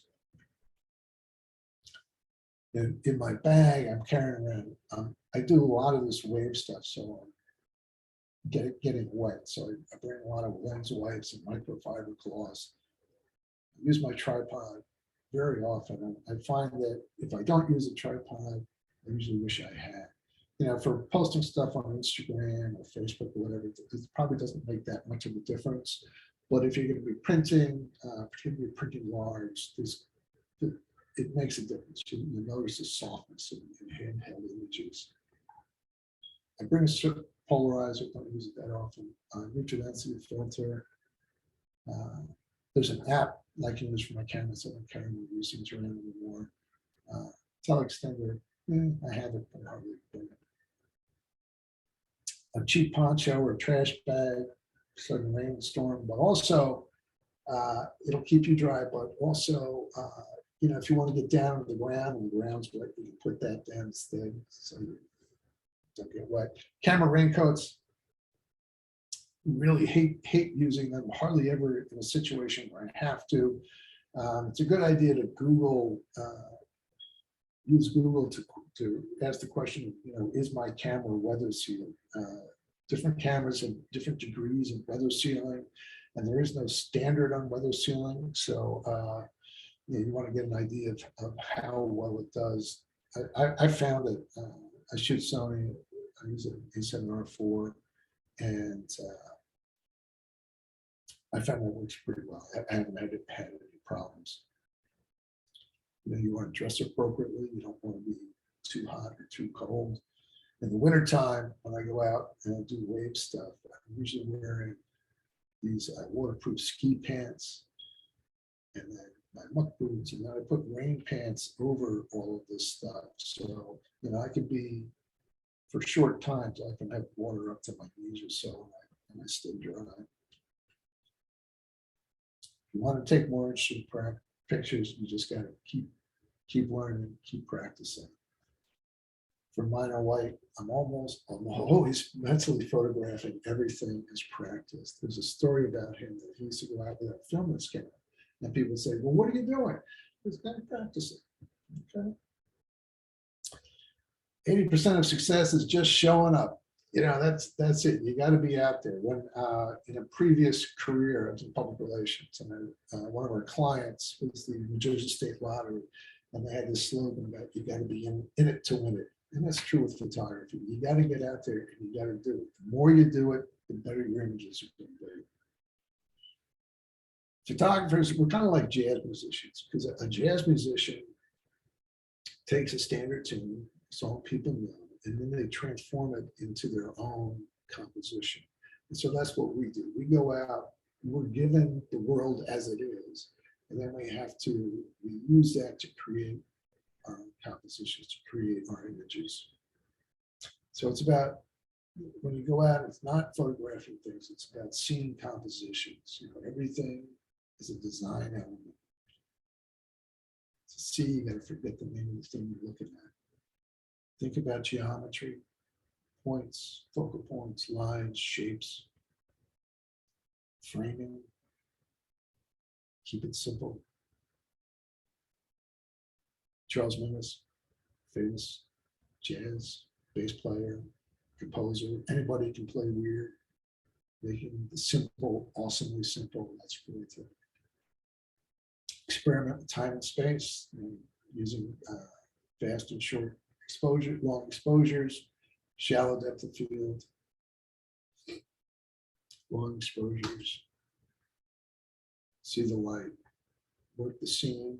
Start wide, move in on the details, change your perspective, look for expressive things and situations. You know, you see kids, people with new cameras, you know, they're having a blast. You want to try and maintain that excitement about just discovering cool looking things wherever you go. Know your instruments, you know, software. We have so many options with software now. You know, it used to be Photoshop, then it was Lightroom Photoshop or Photoshop Elements. And then this other stuff has come along, On1, Luminar, all these things.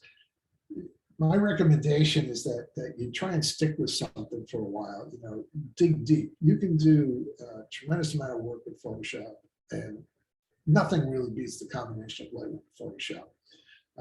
Luminar is coming on strong. On1, I haven't messed around with that in a long time, but really, you know, whatever you use it and learn it. You know, develop some deep knowledge about it.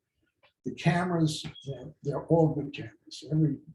There's not a bad camera out there these days. Some cameras would be better in certain situations, but not, you know, not in every situation. But you know, if you're not making great pictures, it's not the camera's fault. What might make the difference? Well, you do. You know, it's all about wherever you go, there you are. You know, so it's up to you. I love this quote from Diane Arbus about, I believe that there are things nobody would see about in a photograph. So it's, you know, it's what you see, how you feel, how you react to things that's going to make your images special. So you want to listen to your eyes. You know, what's attracting your eyes, what's calling you, what interests you, what draws your eye. What do you see? What kind of pictures do you want to make? And remember this quote from Winogrand that, you know, photography is not about the thing photographed. It's about how that thing looks as a photograph and what kind of experience are you creating. And as our friend Ansel said, the single most important component of the camera is 12 inches behind it. But let's not get little humility can go a long way. This is, you may have heard this story. This photographer's out there, he was setting up his camera, and then this monkey comes along and takes a selfie. Right? So, you know, even a monkey can take a photograph. So it's really, you got to work it a little bit. And Robert Adams, no place is boring if you had a good night's sleep and a little unexposed film. There's lots of interesting stuff out there. You know, you just use some of these ideas about composition, framing, time and space, and so forth to kind of discover things and create your images. And as Ansel said, you don't take a photograph. If you're interested in exploring some of this stuff, these are some good books. Picture This by Molly Bang. It's not a photography book, but it kind of talks about how images work, how lines work, shapes, and so forth. Photographer's Eye by Michael Freeman. Freeman Patterson really kind of wrote the book on photography and the art of seeing. He's had tremendous influence on photographers for a long, long time. Brian Peterson, Learning to See Creatively is a good book. And then Perception and Imaging is, it's really more of a textbook. It's not the kind of thing you're going to look through real quick, but it's a little heavy going at times, but there's some interesting information in there. Usually Cape Cod, but Cape Cod. Some of my programs coming up. Got a couple of Milky Way workshops on the Cape, and then a creative coastal photography workshop on the Cape, and then Iceland in September and in October. And that's it.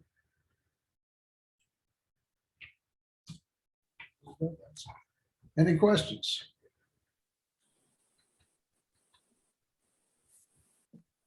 John, the presentation was awesome. A little long, but thank you to everybody that has stuck with us this evening. And it was wealth of information, and I hope everybody got to listen to and understand every slide. It's being recorded for anyone that wants to replay it. But thank you so much for your insights. It was absolutely inspiring. Thank you. Yes, thank you, John. It was right in line with what our education department is emphasizing now with regard to expressive photography, and we've been teaching courses based on Freeman Patterson and his book, The Art of Photography and Seeing. So I think this was perfect, right in line with that. So I think we should move into the competitions now.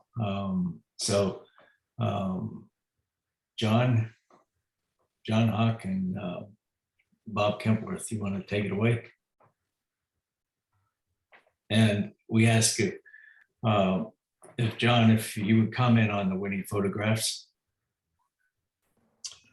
So, when in judging a competition like this, you're looking for a combination of the technical proficiency, some sort of aesthetic impact. But there's also how it relates to the category, in this case, the blue hour, and then also in relation to the other images in the scene. So I thought, these winning images, I thought they did well technically, aesthetically, and fit the category and in relation to the others. I love this shot. I thought it was, we talked about simplicity, right? Focal point, we've got, I guess it's the moon that's out there, and it's certainly conveying the sense of the blue hour here. The little touch of the warm light in the background provides a nice bit of contrast in there. I think it's just extremely well done. So John, do you want to tell us whose this is? Yeah, this is we had one first place ribbon in the novice class because of the number of entries. This is Mike LaFerrier, Mountaintop Vistas. Well done. So then we're moving on to intermediate. An honorable mention is WM 1309, Doug Scott.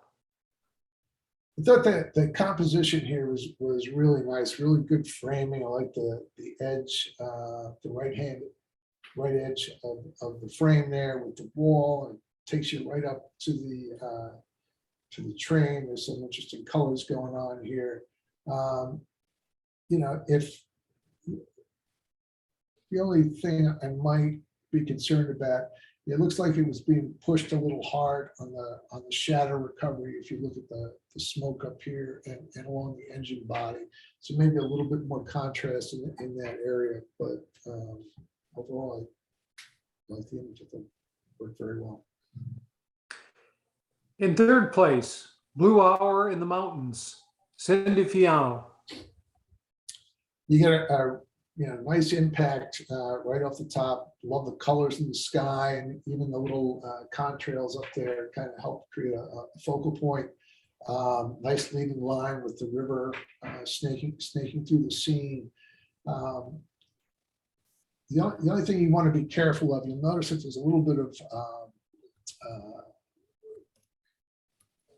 ghosting is fringing along the edge of the mountains, where the mountains meet the sky. And that's usually a result of pushing the shadows and or the highlights a little bit. So maybe, so one way to get around that is to try and, instead of using the global adjustments, is to use more localized adjustments and kind of get you the same spot. But I think, overall, it's a beautiful, beautiful image. In second place, Lake Summer, Everett Denning. Great composition, leading line with the boardwalk taking out to this gazebo. Love the reflection on the water. There's just a really nice sense of balance here. It's technically it's perfect. It's got there's detail in the shadows. The highlights aren't too bright. It's nice and sharp. The exposure is good. And in first place in intermediate, Strike, Joyce Fowler. I love lightning pictures. I think this is, well done. Just, you've got the boardwalk, takes you right out there to that lightning, and the long exposure in the water, kind of smoothing it out. Almost mirrors the sky there. So well done. And in the advanced class, honorable mention goes to Forsyth Fountain at Blue Hour, Steve Tate. So I like the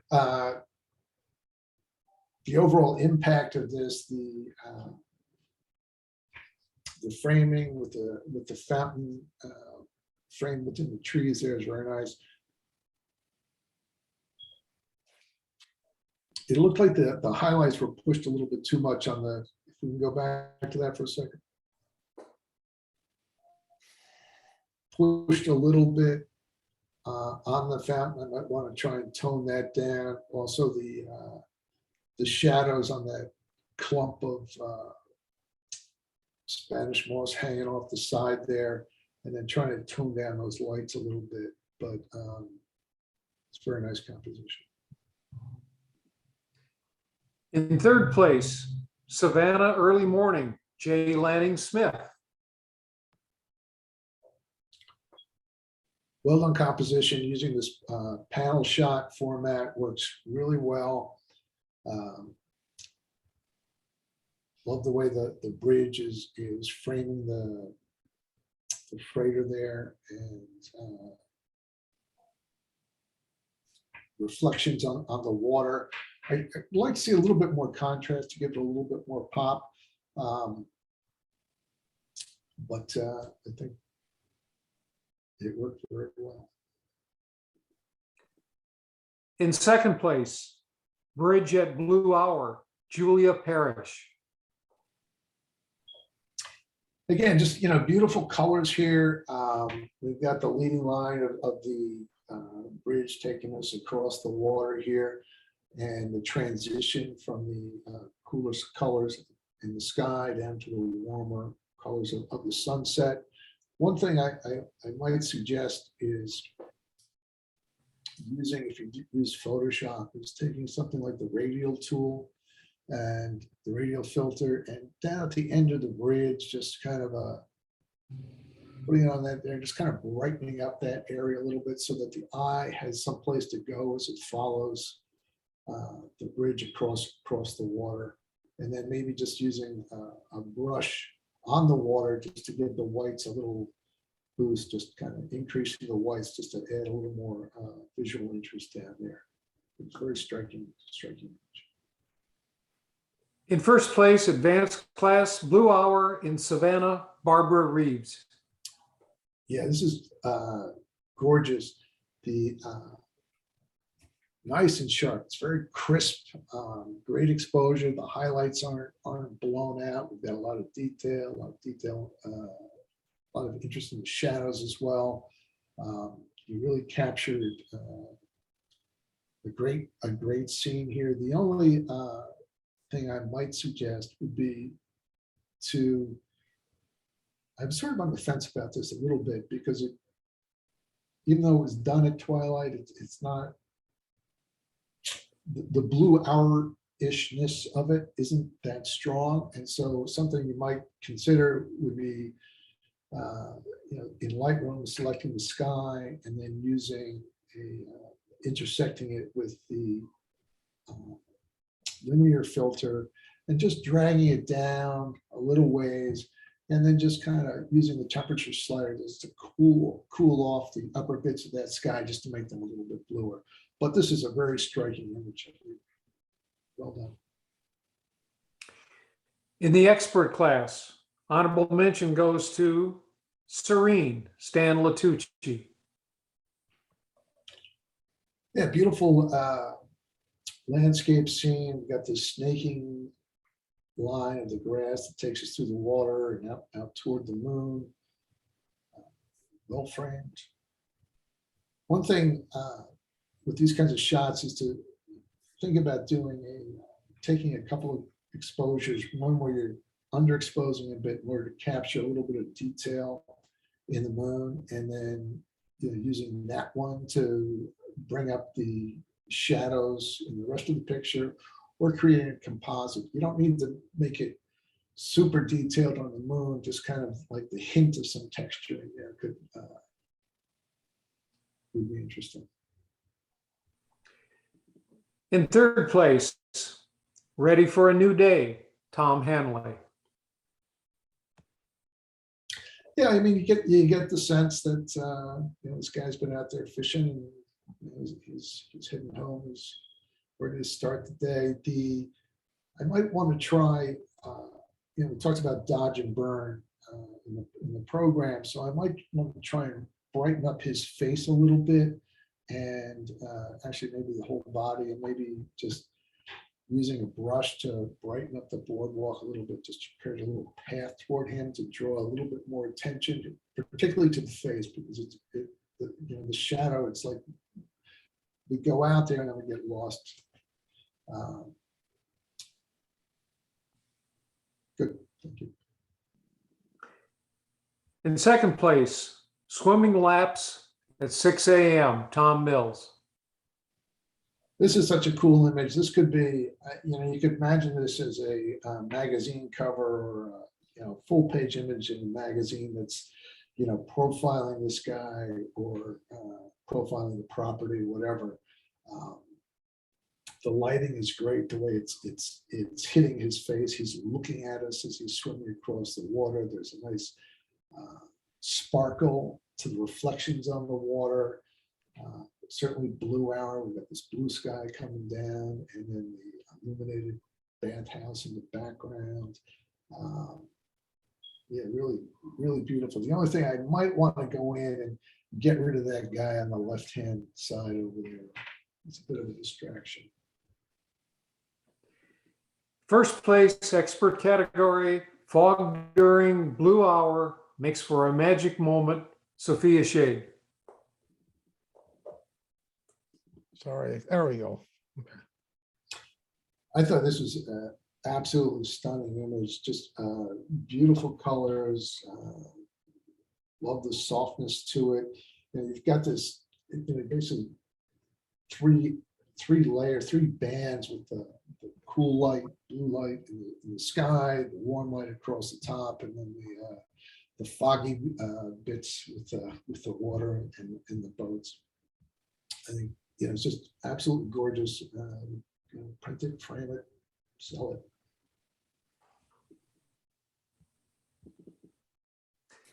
Well, congratulations, everyone. Yeah, I thought it really nicely done. Good work, everybody. Yeah, I think there were a lot of good photographs tonight, and it was a good talk, and so I think that's really all we have. So unless there's any comments or questions, this will end the meeting.